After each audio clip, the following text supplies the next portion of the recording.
uno se preguntaría efectivamente qué está pasando con estos niños y adolescentes en casa. Y nos unimos un poquito a la encuesta nacional de la situación nutricional.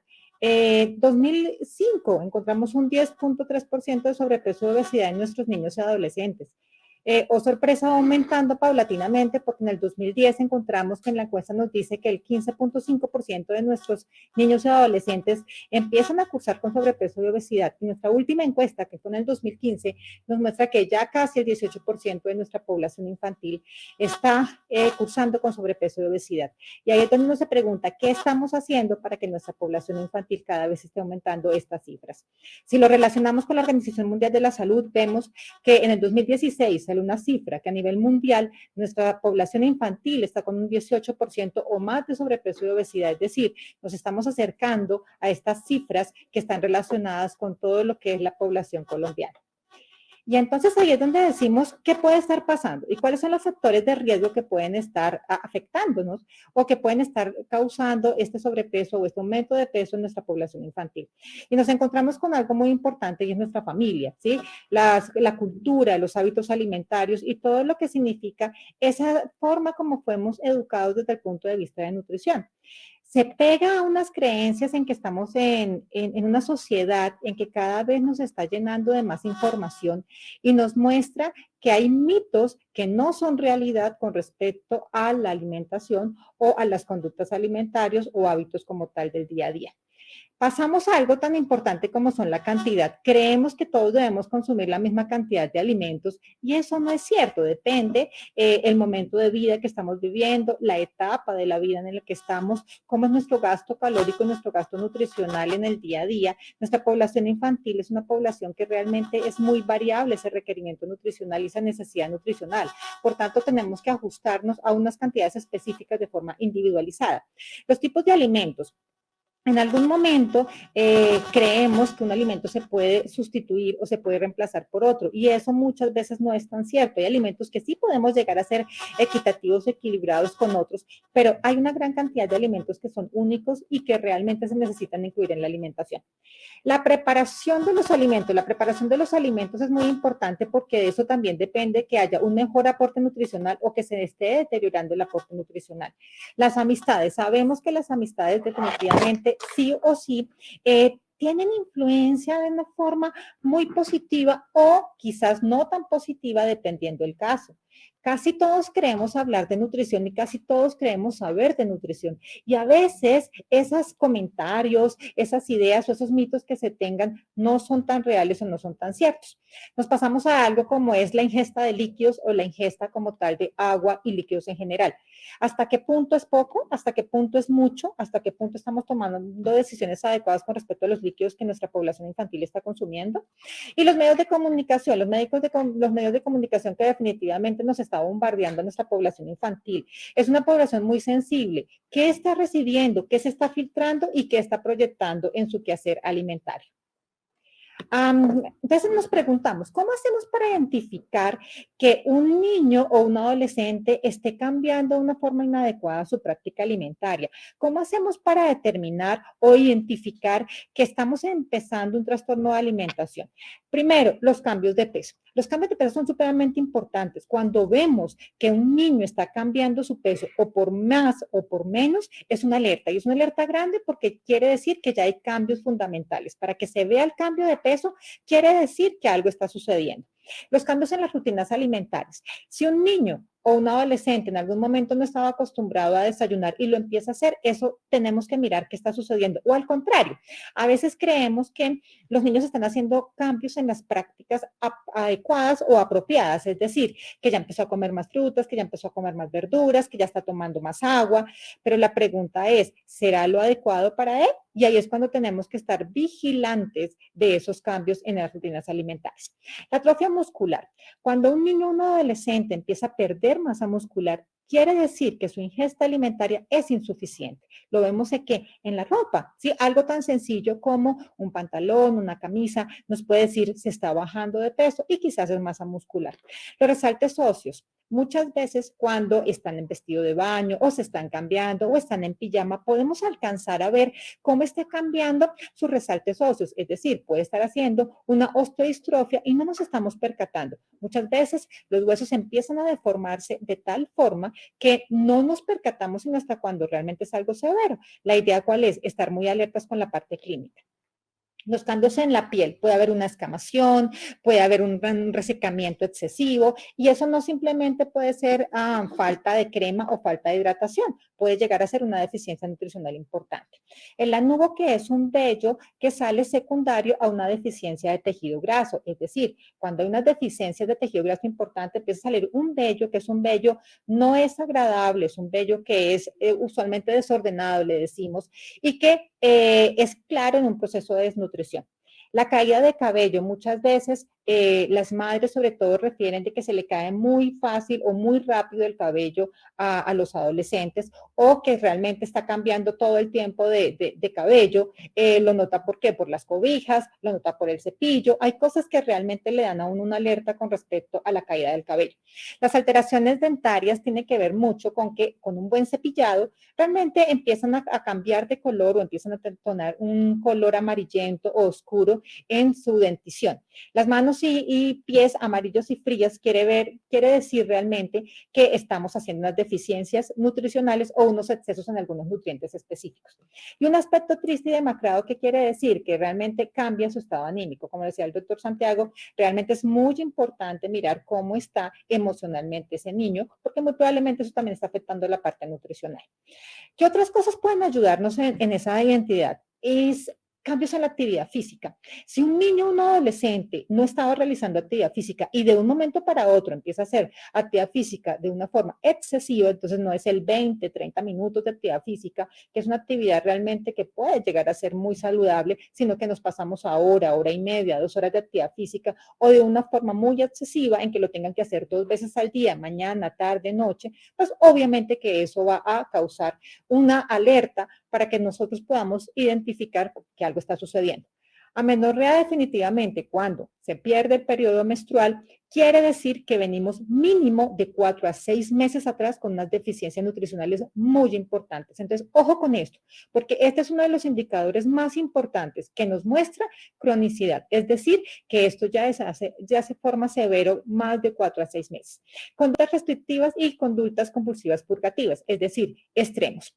Siempre hemos dicho que los dos extremos son igual de malos, por muy poco o por mucho. Si yo como muy poco o si como demasiado, quiere decir que el efecto va a ser el mismo, es decir, voy a tener un problema nutricional importante.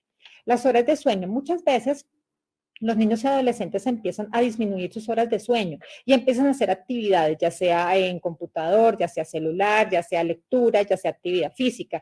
¿Eso qué es? Eso quiere decir que estamos disminuyendo el reemplazo celular y lo que estamos haciendo es aumentando el gasto calórico. Y realmente eso es lo que buscan de una u otra forma. Y el hábito intestinal. Muchos de estos pacientes usualmente cursan con unos estreñimientos crónicos. El estreñimiento es un indicador clásico de una desnutrición proteica o de un trastorno de alimentación que puede estar relacionado. Y con respecto a la práctica específica del momento de la comida, ¿qué podemos nosotros empezar a ver? Cambios en la forma como utilizamos la servilleta. Usualmente la servilleta se usa para limpiar la boca en el momento en que quizás estoy manchando mis labios de algún alimento o que realmente estoy con mucho contacto con alguna salsa o algún alimento que me molesta en que me quede en los residuos en la boca. Pero cuando empezamos a utilizar esa servilleta de una forma continua, muchas veces los pacientes pueden utilizar 10 y 15 servilletas en una sola comida. Eso no es normal, eso no es usual que pueda pasar. Entonces, es una forma de identificar que algo está sucediendo con esa forma como se relaciona con la comida o se está conectando con la comida. El consumo de alimentos, definitivamente, un cambio en el consumo de alimentos es un indicador de que algo sucede con la alimentación. La masticación, si yo hago una masticación muy corta y pausada o hago una masticación grande, que realmente sea llamativo, hay una diferencia muy importante y es que la masticación corta y pausada quiere decir que estoy evadiendo la alimentación. Las posiciones en la mesa, cuando cambio totalmente de posición de un momento para otro, cuando todo el tiempo me estoy moviendo, cuando todo el tiempo estoy tratando de pararme o buscar alternativas para poderme levantar de la mesa, quiere decir que no hay una buena conexión con la comida. diversas actividades frente al plato de alimentación, es decir, mientras estoy comiendo trato de hacer otras cosas, mientras estoy comiendo trato de cambiar las conversaciones, mientras estoy comiendo me paro y me siento, mientras estoy comiendo empiezo a buscar otras cosas que hacer de tal forma que pueda evadir la comida. Y definitivamente las redes sociales. Nuestros adolescentes están bombardeados de una gran cantidad de información y tenemos que ser muy cuidadosos con eso. ¿Qué están recibiendo y cómo podemos nosotros apoyar a filtrar esa información? ¿Qué sí es bueno que puedan estar recibiendo? ¿Qué no es bueno? Y realmente van a estar todo el tiempo dispuestos a esto, a recibir información. Entonces, ¿cómo nosotros les podemos ayudar para qué debe quedar claro y qué no? Entonces, cuando empezamos a identificar todo esto, nos damos cuenta que la base fundamental para el manejo de estos pacientes es una alimentación adecuada o es cumplir con una alimentación balanceada y equilibrada. Y ahí es la educación nutricional. La educación nutricional, ¿qué me dice? Me dice cómo debo yo fomentar buenos hábitos de alimentación, buenos hábitos de vida. Y realmente es una alimentación balanceada y equilibrada. No hemos cambiado nuestro parámetro CESA, que es completa, equilibrada, suficiente y adecuada. Mientras nosotros cumplamos con ese parámetro nutricional, puede funcionar perfectamente. Y cuando hablamos de educación nutricional nos guiamos por dos cosas fundamentales, que a veces no le ponemos tanto cuidado, pero que realmente hace la diferencia. ¿Cuánto tiempo nos demoramos para comer? Ojalá no sea más de 30 minutos, pero si yo como en 5 o 10 minutos, está mal. No estoy haciendo pues una buena masticación y al mismo tiempo estoy pasando los alimentos sin poderlos disfrutar adecuadamente. El consumo de agua y líquidos va a depender del individuo, es decir, cada niño, cada adolescente tiene unos requerimientos nutricionales diferentes y por ende también unos requerimientos hídricos diferentes. Y acá es cuando empezamos a mirar, tenemos que trabajar sobre 3 escenarios diferentes. El paciente y la familia claramente, el colegio y todo lo que son sus amistades, porque de eso va a depender que nosotros podamos ser muy asertivos en la forma como estemos trabajando los problemas de alimentación. Y empezamos unas estrategias alimentarias, estrategias muy sencillas que todos podríamos empezar tanto a orientar a los padres en todos los escenarios en que nos encontramos, como también poderlos practicar en el día a día en familia. Y acá traemos algunos de ellos, disfrutar y compartir en familia, por lo menos una comida, compartirla con la familia, evitar ayunos prolongados. Se volvió moda que los niños se vayan para el colegio sin desayunar. No, realmente deben tener un desayuno, puede ser un desayuno variado y diferente, pero debe tener un desayuno antes de partir al colegio. Servir las comidas a las mismas horas y evitar el picoteo, lo que decía el doctor Santiago. Se convierte en que uno esté yendo y viniendo a la cocina o viendo a los niños que todo el tiempo están tratando de comer algo o de picar algo de alimentación porque no tienen unas buenas rutinas alimentarias. Las compras de los alimentos. Ojo con esto, los niños sí deben participar realmente de la compra de los alimentos, pero no decidir, que es diferente. No es que el niño determina o el adolescente tiene que ser las galletas marca tal, no. Hace parte de la compra de los alimentos, pero no decide totalmente sobre la compra de los alimentos. Y otra cosa muy importante es que acuérdense en que los niños y los adolescentes aprenden por repetición, ¿sí? Y todos aprendemos realmente por repetición. ¿Qué estoy yo proyectando frente a los niños con los cuales yo me estoy desenvolviendo? Porque de una u otra forma ellos van a copiar las conductas que nosotros los adultos estamos llevando a cabo. Todo entra por los ojos y eso no es mentira. Si yo veo un plato de comida y lo veo llamativo, agradable, delicioso, con unas diferencias de colores, de texturas, de formas, de consistencias, pues va a ser realmente más agradable comer. Diferente a que no lo vea atractivo y no lo vea llamativo o lo vean unos platos muy grandes. A veces las vajillas de hoy en día son extremadamente grandes y las porciones de los niños no deben ser tan grandes. Entonces, pues realmente deberíamos aterrizarlo a lo que necesitamos.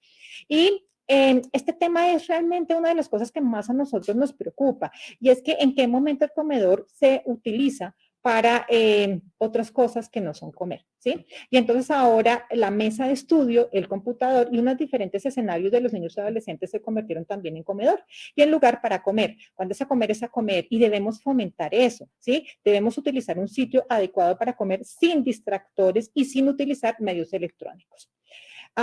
Por último, en las estrategias alimentarias que tenemos que evitar, uno, la selectividad. Si un niño desde casa empieza a ser selectivo, eso es una alerta y realmente es una alarma que debemos de tener. No puede ser posible que en nuestras familias utilicemos menús diferentes para todos los miembros de la familia o de la casa.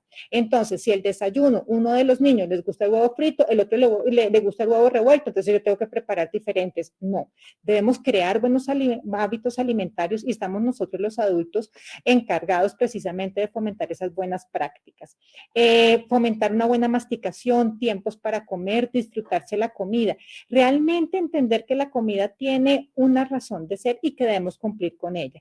Por eso el consenso que salió, el último consenso sobre trastornos de alimentación que salió en el 2018 nos dice, realmente todo se basa en una educación nutricional. Corrijamos las cosas que tenemos que corregir. No utilicemos los alimentos como premios o castigos. Eso hace parte de nuestra responsabilidad frente a la alimentación de los niños. Y por último, realmente el éxito de esto y el éxito del tratamiento, del manejo de los trastornos de alimentación es un compromiso de todos. Pero ojo con una cosa, tenemos que darle la importancia que es a cada una de las áreas involucradas. Psiquiatría y es la persona idónea para poder determinar qué tenemos que hacer con estos pacientes, empezando por un muy buen tratamiento y un muy buen manejo. La psicoterapia y, como decía el doctor Santiago, la medicación es fundamental, es individualizado, nosotros no podemos generar una repetición en los pacientes, pero sí tenemos que individualizar y ver la importancia de esta profesión frente a los trastornos de alimentación.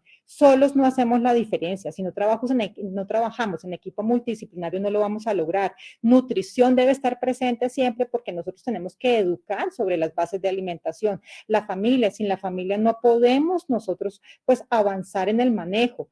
Hay otras áreas y otras especialidades que hacen parte del proceso de apoyo, gastroenterología, endocrinología, psicología en su momento, pero realmente necesitamos de todos y cada uno de los miembros que interactúan con nuestros pacientes.